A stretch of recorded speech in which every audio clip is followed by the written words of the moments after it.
bit about karate stances and your health. Specifically, how the stances that are used in especially certain styles of karate can damage your joints and your spine. And that's something that we want to avoid as martial artists. Your goal should be to make yourself healthier and safer over the course of your training, rather than deteriorating your body and effectively causing yourself damage that you're trying to prevent by learning a martial art. One of the easiest examples to look at is the Zenkutsudachi, or the front stance. Some styles really emphasize a very long, low front stance, and usually along with that they emphasize a very upright torso. What you'll see with this is, in a very long, low front stance, I've essentially extended my leg back as far as my hip will allow it to go, and so I'm really straining the range of motion on my hip. Meanwhile, I'm putting a lot of forward pressure on my knee. And if I have a very upright torso, it can be a little bit difficult to see, but in order to have your torso be upright, you're actually putting a very steep curve into your spine in order to have that upright posture, because your hips are tilted back in order to allow this leg to be so far behind you. So what you're really doing is stretching your spine, straining your hip, straining your knee by having this very long, low stance with your torso straight up and down. If you leaned forward with it, more in line with your leg, then your spine is no longer in as much strain. You still have a bit of the pressure on the hip, but by leaning forward, you do relieve some of that. And that kind of stance and that kind of strain on your joints can be damaging over time.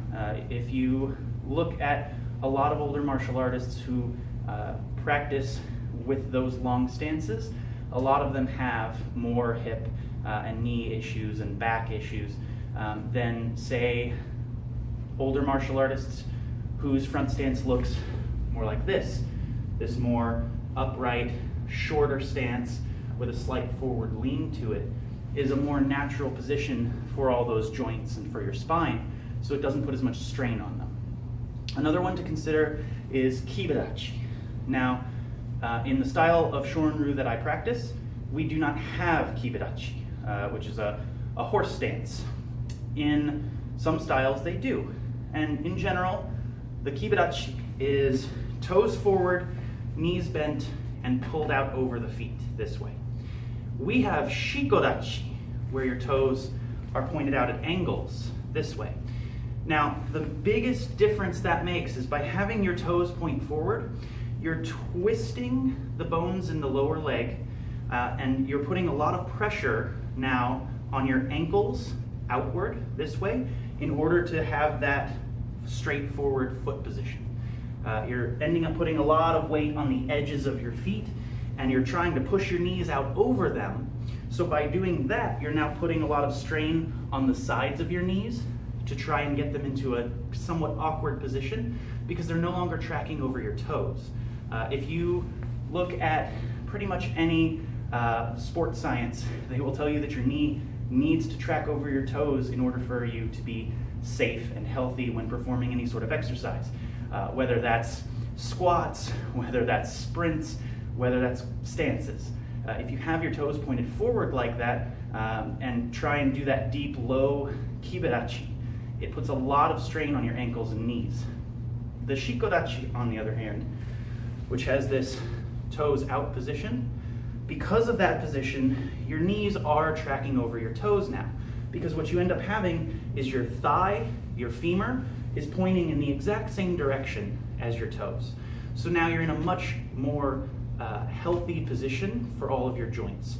So if you're having issues with any of your stances hurting your joints, putting a lot of strain on your spine, if you're finding that after training your back always hurts, your knee is sore, your hip is sore, these are some things to look at. Check your stances, see if they are too long, too low, if your feet are pointed in the same direction as the rest of your leg, and make sure that everything is in proper alignment for your health and safety.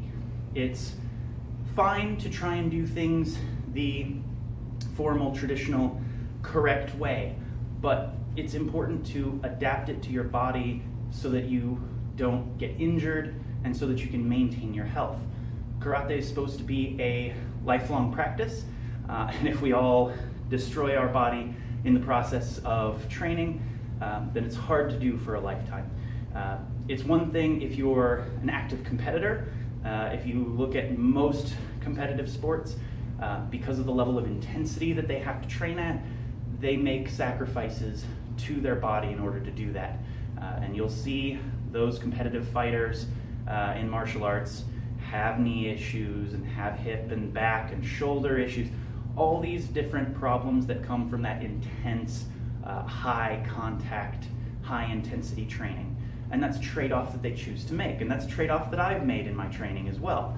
But it's not something I do all the time, and it's something I actually do less and less of as I get older, because just for your health, that's not something you can continue to do for a very long time. It wears you down, wears your body down, and we all want to be, the 96-year-old doing judo, the 100-year-old karate guy, and in order to do that, we have to take care of our bodies and make sure that the karate that we're doing is beneficial to our body, not detrimental.